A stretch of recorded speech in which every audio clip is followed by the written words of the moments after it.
Hi friends, welcome back. എങ്ങനെയുണ്ടായിരുന്നു നിങ്ങളുടെ secretariat ഒയുടെ മെയിൻസ് എക്സാമിനേഷൻസ്? എല്ലാവർക്കും നന്നായിട്ട് എഴുതാനായിട്ട് സാധിച്ചോ? നമ്മളുടെ ടിപ്സൊക്കെ നിങ്ങൾ ഫോളോ ചെയ്തിരുന്നോ? ഇത് ഫോളോ ചെയ്തപ്പോൾ നിങ്ങൾക്ക് എന്തെങ്കിലും മാറ്റം തോന്നിയോ? ടെൻഷൻ ഫ്രീ ആയിട്ട് എക്സാം എഴുതാനായിട്ട് സാധിച്ചോ? അതുപോലെ നമ്മളുടെ വീഡിയോസൊക്കെ നിങ്ങൾക്ക് യൂസ്ഫുൾ ആയോ? ആ കാര്യങ്ങളൊക്കെ താഴെ ഒന്ന് കമൻറ്റിൽ രേഖപ്പെടുത്തുക കേട്ടോ. ഇനി നമുക്ക് പ്രൊവിഷണൽ ആൻസർ കീ വരുന്നിടം വരെ വെയിറ്റ് ചെയ്യാം. അപ്പോൾ ആ പ്രൊവിഷണൽ ആൻസർ കീ വന്നു കഴിയുമ്പോൾ നമുക്ക് എത്ര മാർക്ക് കിട്ടി എന്നൊക്കെ ഒരു ഐഡിയ നമുക്ക് വരുമല്ലോ. ഇനി എക്സാം കഴിഞ്ഞു, ഇനി അതിനെക്കുറിച്ച് ടെൻഷൻ അടിക്കേണ്ട. ഇനി നമുക്ക് കൃത്യം ഒരു മാസം കഴിയുമ്പോൾ അടുത്ത മെയിൻസ് എക്സാം വരികയാണല്ലേ. ഏതാണ്? Laboratory assistant. ഡിസ്ട്രിക്ട് വൈഡ് ആയിട്ടുള്ള എക്സാമാണ്. ഇത്രയും കോമ്പറ്റീഷൻ ഇല്ലാത്ത, സെക്രട്ടേറിയറ്റ് ഒയെ പോലെ അത്ര ടൈറ്റ് കോമ്പറ്റീഷൻ ഇല്ലാത്ത, കാരണം ഡിസ്ട്രിക്ട് വൈസ് ആയതുകൊണ്ട് അങ്ങനെ ഒരു എക്സാമാണ്. അപ്പോൾ അത് ഇപ്പം നമ്മൾ ഫോളോ ചെയ്ത് പഠിച്ചു വന്ന അതേ സിലബസ് തന്നെയാണ് ലാബോറട്ടറി അസിസ്റ്റൻറ്റിനും അല്ലേ. അപ്പോൾ ഇനിയുള്ളൊരു 30 ദിവസം കറക്റ്റായിട്ട് യൂട്ടിലൈസ് ചെയ്തുകൊണ്ട് ഇപ്പം നമ്മൾ പഠിച്ച അറിവുകളെയൊക്കെ ഒന്നുകൂടി ഒന്ന് മെച്ചപ്പെടുത്തി, ഒന്നുകൂടി ഒന്ന് ബ്രഷപ്പ് ചെയ്ത്, വിട്ടുപോയ ഭാഗങ്ങളൊക്കെ ഒന്നുകൂടി പൂരിപ്പിച്ചെടുത്തുകൊണ്ട് നമുക്ക് ലാബോറട്ടറി അസിസ്റ്റൻ്റ് എക്സാമിന് വേണ്ടിയിട്ട് ഒരു കമ്പൈൻ സ്റ്റഡി ആയാലോ? നാളെ മുതൽ അങ്ങ് പഠനം ആരംഭിക്കാം. എന്തു പറയുന്നു നിങ്ങൾ?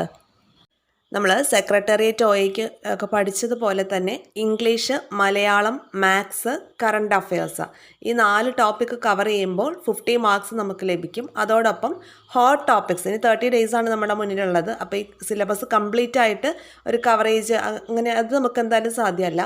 അപ്പോൾ ഹോട്ട് ടോപ്പിക്സും പ്ലസ് ഇംഗ്ലീഷ്, മലയാളം, മാത്സ് ടോപ്പിക്സും ഇൻക്ലൂഡ് ചെയ്തുകൊണ്ടുള്ള ടൈം ടേബിളാണ് നമ്മൾ പ്രൊവൈഡ് ചെയ്യുന്നത്.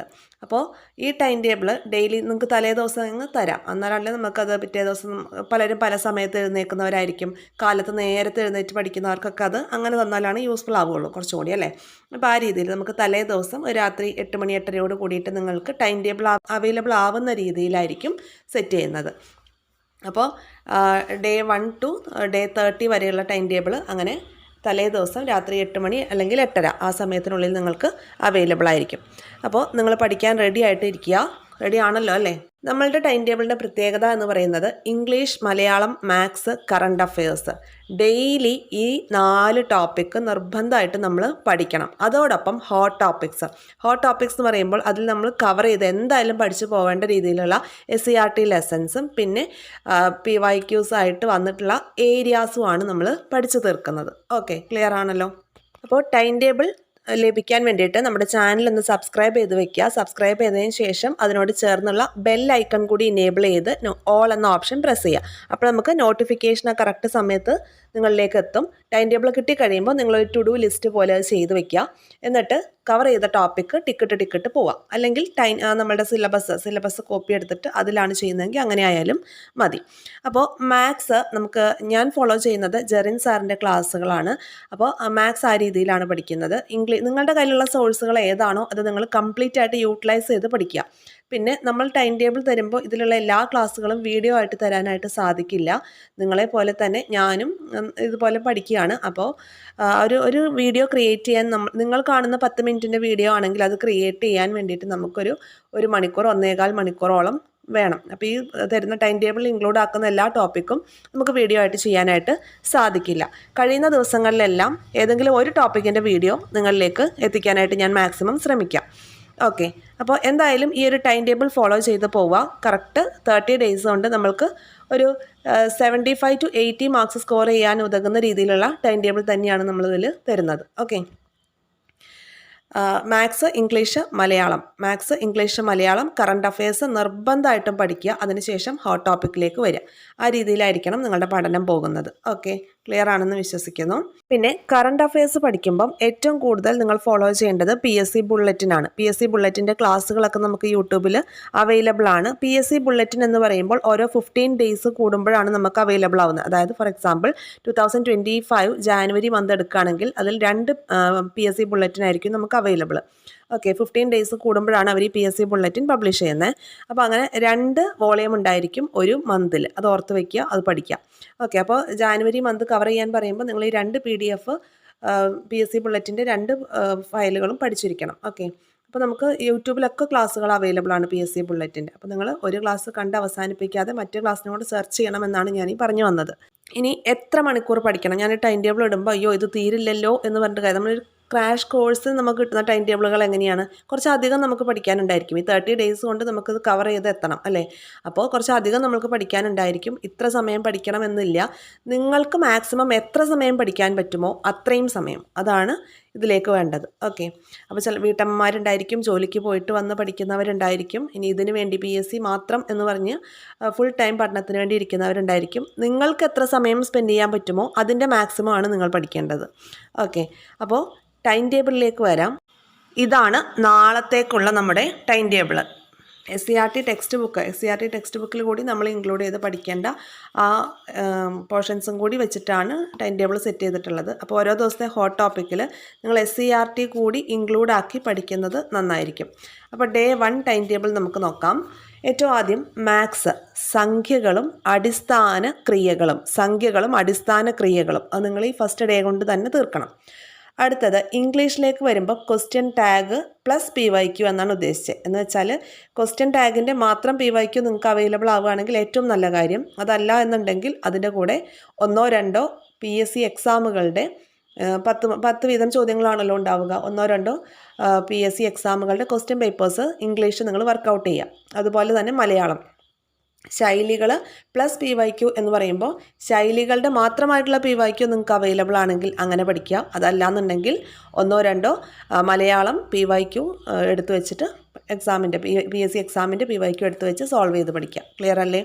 ഇനി കറണ്ട് അഫയേഴ്സിലേക്ക് വരുമ്പം ജാനുവരി 2025 PSC ബുള്ളറ്റിനാണ് പഠിക്കേണ്ടത്. അപ്പോൾ അത് 2 വോളിയമായിട്ടുണ്ട് ഓൾറെഡി പറഞ്ഞതുപോലെ. അത് രണ്ടും പഠിക്കുക.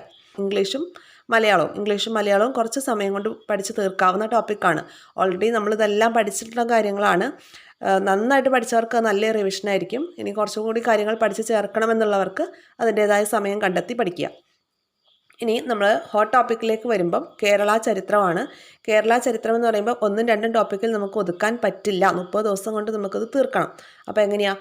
5 തെങ്ങ് കലാപം മുതൽ വിമോചന സമരം വരെയുള്ള കേരളത്തിൻ്റെ ചരിത്രം ഓക്കെ ഓടിച്ചിട്ട് പഠിക്കാനാണ് വേണ്ടത്. ഒരു ടോപ്പിക്കിലേക്ക് സ്റ്റിക്ക് ഓൺ ചെയ്ത് പോകരുത്. ഓൾറെഡി പഠിച്ച കാര്യങ്ങളാണ്. ഓക്കെ, അപ്പോൾ സ്റ്റിക്ക് ഓൺ ചെയ്ത് പോയാൽ നമ്മുടെ സമയം അവിടെ ഒരുപാട് പോകും. അപ്പോൾ 5 തെങ്ങ് കലാപം മുതൽ വിമോചന സമരം വരെയുള്ള കാര്യങ്ങൾ, കുറച്ചധികം വർഷങ്ങളും കാര്യങ്ങളൊക്കെ നമുക്ക് പഠിക്കാനുണ്ടായിരിക്കും. അപ്പോൾ അത് പഠിച്ചു തീർക്കുക. പിന്നെ വരുന്നത് ഐക്യ കേരള പ്രസ്ഥാനമാണ്. ഓൾറെഡി നമ്മൾ വീഡിയോ ചെയ്തിട്ടുണ്ട്. വീഡിയോയുടെ ലിങ്ക് താഴെ ഡിസ്ക്രിപ്ഷൻ ബോക്സിൽ നമുക്ക് അവൈലബിൾ ആക്കി വെക്കാം, നിങ്ങൾക്ക് അത് കാണാം. ഓക്കെ, പിന്നെ മലബാറിലെ രാഷ്ട്രീയ സമ്മേളനങ്ങൾ ചെറിയൊരു ടോപ്പിക്കാണ്, അത് ഇമ്പോർട്ടൻ്റ് ആണ്, അതുകൂടി പഠിക്കുക. ഇനി നമുക്ക് ഈ ഭാഗത്ത് പഠിക്കേണ്ട, അതായത് കേരള ചരിത്രവുമായി ബന്ധപ്പെട്ട് 5 തെങ്ങ് കലാപം മുതൽ വിമോചന സമരം വരെയുള്ള ഭാഗം നമ്മൾ പഠിക്കുമ്പോൾ ആ ഭാഗത്ത് ചേർക്കേണ്ട ഏറ്റവും ഇമ്പോർട്ടൻ്റ് ആയിട്ടുള്ള 2 SCERT ലെസൺസ് ആണ്. അതായത് ഓൾഡ് SCERT ആണ് ഉദ്ദേശിക്കുന്നത്. ഇപ്പോൾ പുതിയതായിട്ട് വന്ന 7th സ്റ്റാൻഡേർഡിലെ അല്ല, പഴയത്. ഓക്കെ, 7th സ്റ്റാൻഡേർഡിലെ 8th ചാപ്റ്റർ നവകേരള സൃഷ്ടിക്കായി എന്നൊരു പാഠവും, അതുപോലെ 10th സ്റ്റാൻഡേർഡിലെ 8th ചാപ്റ്റർ കേരളം ആധുനികതയിലേക്ക്. ഈ 2 ചാപ്റ്ററിലും കൂടി ഈ നമ്മൾ ഈ പറഞ്ഞ കേരള ചരിത്രം ഇൻക്ലൂഡഡ് ആയിട്ടുള്ള ചാപ്റ്റേഴ്സാണ്, ഇമ്പോർട്ടൻ്റ് ആണ്. അപ്പോൾ ഇത് രണ്ടും കൂടി ഇൻക്ലൂഡ് ആക്കിയിട്ട് വേണം നിങ്ങൾ ഈ ഹോട്ട് ടോപ്പിക്സ് പഠിക്കാൻ. ക്ലിയർ ആയല്ലോ? അപ്പോൾ മാക്സിമം പെട്ടെന്ന് പഠിച്ചു തീർക്കുക. ശേഷിക്കുന്ന സമയം നിങ്ങൾ ഈ ഭാഗം തന്നെ ഒന്നുകൂടി റിവൈസ് ചെയ്യാനായിട്ട് എടുക്കുക. ക്ലിയർ ആണല്ലോ? ഇനി നിങ്ങൾക്ക് ഈ ഭാഗവുമായി ബന്ധപ്പെട്ട് എന്തെങ്കിലുമൊക്കെ സംശയങ്ങളുണ്ടെങ്കിലോ അല്ലെങ്കിൽ നിങ്ങൾക്ക് എന്തെങ്കിലും അഭിപ്രായങ്ങൾ പറയാനുണ്ടെങ്കിലോ താഴെ കമൻറ്റ് ബോക്സിൽ പറയാവുന്നതാണേ. നിങ്ങൾ മനസ്സിലാക്കണം, എനിക്ക് ഇതുപോലെ എല്ലാ ടോപ്പിക്കും ക്ലാസ്സായിട്ട് തരാനായിട്ട് സാധിക്കില്ല. നമ്മൾ ഓൾറെഡി ചെയ്തിട്ടുള്ള ക്ലാസ്സിൻ്റെ വീഡിയോസ് ഡിസ്ക്രിപ്ഷൻ ബോക്സിൽ ഇൻക്ലൂഡഡ് ആക്കാം. അതുകൂടാതെ സമയത്തിനനുസരിച്ച് ഏതെങ്കിലും ഒരു ടോപ്പിക്കിൻ്റെ ക്ലാസ്സുകൾ മാത്രമേ അവൈലബിൾ ആക്കാൻ ഇപ്പോഴത്തെ എൻ്റെ സാഹചര്യത്തിൽ സാധിക്കുകയുള്ളൂ. ഓക്കെ, അപ്പോൾ എല്ലാവർക്കും യൂസ്ഫുൾ ആവുമെന്നുള്ള ഒരു വിചാരത്തിലാണ്. അപ്പം ഞാൻ ടൈം ടേബിൾ സ്വന്തമായിട്ട് ഇട്ട് പഠിക്കാനൊരു കോൺഫിഡൻസ് ഇല്ലാത്തവരും ഉണ്ട്. അപ്പോൾ അവർക്കെല്ലാം ഹെൽപ്ഫുൾ ആവുന്ന രീതിയിലുള്ള ഒരു ടൈം ടേബിളാണ് സെറ്റ് ചെയ്തിട്ടുള്ളത്. അപ്പോൾ എല്ലാവർക്കും യൂസ്ഫുൾ ആണെന്ന് വിചാരിക്കുന്നു. ഈ ടൈം ടേബിളൊക്കെ ഓൾറെഡി കിട്ടണമെങ്കിൽ എന്ത് ചെയ്യണം? ചാനൽ സബ്സ്ക്രൈബ് ചെയ്ത് സപ്പോർട്ട് ചെയ്യുക. സബ്സ്ക്രൈബ് ചെയ്താൽ മാത്രം പോരാ, നിങ്ങളവിടെ ബെൽ ഐക്കൺ ഇനേബിൾ ചെയ്ത് വെച്ചാൽ മാത്രമേ ഈ ടൈം ടേബിൾ ഇടുമ്പോൾ നിങ്ങൾക്ക് അതിൻ്റെ നോട്ടിഫിക്കേഷൻ വരുള്ളൂ. പ്രത്യേകം അത് ശ്രദ്ധിക്കുക. പിന്നെ ഈ ലബോറട്ടറി അസിസ്റ്റൻ്റ് എക്സാമിന് പ്രിപ്പയർ ചെയ്യുന്ന നിങ്ങളുടെ ഫ്രണ്ട്സിലേക്ക് കൂടി ഈ വീഡിയോ ഒന്ന് ഷെയർ ചെയ്ത് എത്തിക്കുക. ഓക്കെ, നിങ്ങൾ എനിക്ക് തരുന്നൊരു സപ്പോർട്ട് കൂടിയാണ് അത്. ടൈം ടേബിൾ കുറച്ചധികം ഉണ്ട്, അറിയാം. ഇത്ര അധികം നമ്മൾ പഠിച്ചാൽ മാത്രമേ ഈ 30 ഡേയ്സ് കൊണ്ട് ഹോട്ട് ടോപ്പിക്സും മറ്റ് English, Malayalam, maths, current affairs നമുക്ക് പഠിച്ചെത്താനായിട്ട് സാധിക്കുകയുള്ളൂ എന്ന് മനസ്സിൽ അടിവരയിട്ട് ഉറപ്പിക്കണം. അല്ലെങ്കിൽ ഇത് കാണുമ്പോഴേ അയ്യോ എന്നെ കൊണ്ടാവുമോ എന്ന ടെൻഷനിലേക്ക് നിങ്ങൾ പോവരുത്. ഓക്കെ, അപ്പോൾ ഇതുപോലെ നമുക്ക് പഠനം തുടർന്ന് കൊണ്ടുപോയി 30ാമത്തെ ദിവസം നമുക്ക് എക്സാം ആണെന്ന് നമുക്ക് ഓർമ്മയിലുണ്ടാവണം എപ്പോഴും. ഇത് നമുക്ക് ഒരിക്കലും അധികമല്ല. നമ്മളുടെ ലക്ഷ്യം ഒരു ജോലിയാണ്. അത് നേടിയെടുക്കുന്നത് വരെ സ്മാർട്ടായിട്ട് നന്നായിട്ട് ഉഷാറായിട്ട് പഠിക്കുക. എല്ലാവർക്കും ദൈവാനുഗ്രഹം ഉണ്ടാവട്ടെ. അപ്പോൾ ഇതുപോലെ യൂസ്ഫുൾ ആയിട്ടുള്ള വീഡിയോസ് തുടർന്ന് ലഭിക്കാൻ എന്ത് ചെയ്യണം? ചാനൽ സബ്സ്ക്രൈബ് ചെയ്ത് സപ്പോർട്ട് ചെയ്യുക, ഷെയർ ചെയ്ത് ഫ്രണ്ട്സിലേക്ക് കൂടി എത്തിക്കുക. നിങ്ങളുടെ അഭിപ്രായങ്ങൾ, ടൈം ടേബിളിനെ ചൊല്ലിയുള്ള നിങ്ങളുടെ അഭിപ്രായങ്ങൾ, പരാതികൾ, പരിഭവങ്ങൾ എല്ലാം താഴെ കമൻറ്റ് ബോക്സിൽ രേഖപ്പെടുത്തുക. Thank you all. Have A nice day.